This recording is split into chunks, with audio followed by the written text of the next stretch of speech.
కోడికత్తి కేసులో శ్రీను అనే దళిత యువకుడిని జైలు పాలు చేస్తారని, శాశ్వతంగా జైలు నుంచి బయటకు రాకుండా ముఖ్యమంత్రి జగన్మోహన్ రెడ్డి కుట్ర పన్నుతున్నారని తెలుగుదేశం పార్టీ జిల్లా అధ్యక్షులు మాజీ ఎమ్మెల్యే బీకే పార్థసారథి ఆరోపించారు.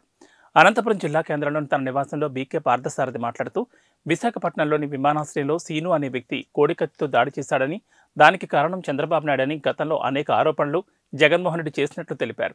అయితే ఈ కేసు దాదాపు 5 సంవత్సరాలు కావస్తున్నా జగన్మోహన్ రెడ్డి ప్రభుత్వంలో ఉన్న తనపై జరిగిన దాడిపై అదే నిజమైతే ఇన్ని రోజులు ఎందుకు విచారణ చేపట్టి వాస్తవాలు బయటకు తీసుకురాలేదని, జైల్లో మగ్గిపోతున్న సీను తల్లి కొడుకు విడుదల కోసం ఆఖరికి నిరాహార దీక్షకు పూనుకోవడం బాధాకరమని ఆయన అన్నారు. కోడికత్తి సీను ఒక దళిత బిడ్డ. ఆ దళితుడిని విశాఖ విమానాశ్రయంలో తన మీద దాడి చేశాడనే ఉద్దేశంతో ఆ రోజు కేసులు బనాయించడం, ఇది ప్రతిపక్ష కుట్ర అని చెప్పడం రాష్ట్ర ప్రజానీకానికి అందరికీ తెలుసు. అయితే దురదృష్టం ఏమంటే, ఆ రోజుల్లో దీన్ని నిగ్గుదేల్చల్లా అవి ఇవి అని చెప్పి ఆ రోజు మాట్లాడినటువంటి వ్యక్తి జగన్మోహన్ రెడ్డి. అధికారం వచ్చిన తర్వాత ఈరోజు 4.5 సంవత్సరాలు పూర్తి కావస్తున్నా కూడా ఎలాంటి దాని మీద చర్యలు లేవు, ఎలాంటి విచారణ లేదు. అదేవిధంగా ఈరోజు కోర్టులో రమ్మన్నా కూడా అది సాక్ష్యం చెప్పడానికి వెళ్ళడం లేదు. అంటే ఇతని వల్లనే ఇతని కుట్రతోనే ఆ సీను పనిచేశాడని భావించాల్సి వస్తుంది.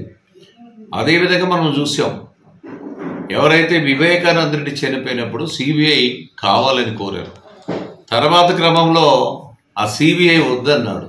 ఇప్పుడు 5 సంవత్సరాలు దాదాపు కావస్తున్నా అది కూడా ఎక్కడ వేసిన గొంగలు ఎక్కడే ఉంది.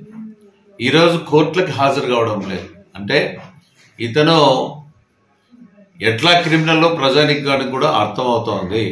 ఒక దళితుని ఇరికించేసేసి కనీసం ఆ సాక్షి చెప్పేదానికి కూడా వెళ్ళడం లేదంటే, అతను ఏమైనా చెప్తే నా మీద అతను నేను చేయించాను అనేది ఏమైనా ప్రజలకు వెళ్తాదన్నటువంటి భావన ఉండడంతోనే ఆ విధంగా వ్యవహరిస్తా ఉన్నాడు.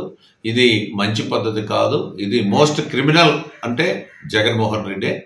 అదేవిధంగా మనం చూసాం, ఆ రోజు వాళ్ళ చిన్నాన్న చనిపోయిన రోజు హడావుడి చేసేసి చంద్రబాబు నాయుడు గారి మీద ఆ రోజు అవాకులు చివాకులు పేలడం.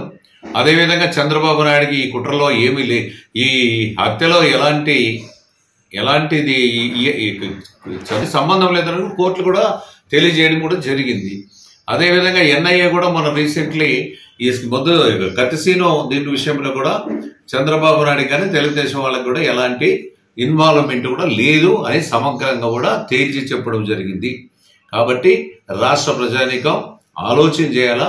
ఇలాంటి ఆర్థిక ఉగ్రవాది, అదేవిధంగా మోస్ట్ క్రిమినల్ ఇలాంటి వ్యక్తుల్ని భవిష్యత్తులో కూడా మనం క్షమిస్తే, ఏదైనా పొరపాటు చేస్తే ఈ రాష్ట్రం అధోగతి పాలవుతుంది. అందుకోసమే ఎన్నికలు వస్తున్నటువంటి తరుణంలో ఇలాంటి ముఖ్యమంత్రి మనకు అవసరమా కాదా అనేది నిగ్గు తేల్చాలి. అది తేల్చే దాంట్లో కూడా ఇలాంటి వ్యక్తుల్ని రేపు తరిమి కొడితే తప్ప ఈ రాష్ట్ర భవిష్యత్తు, ప్రజల భవిష్యత్తు, మన పిల్లల భవిష్యత్తు, అందరి భవిష్యత్తు బాగుండాలంటే భవిష్యత్తులో చంద్రబాబు నాయుడు గారు ముఖ్యమంత్రి అవుతేనే అన్నిటికీ పరిష్కారం అవుతుందని తెలియజేస్తున్నా.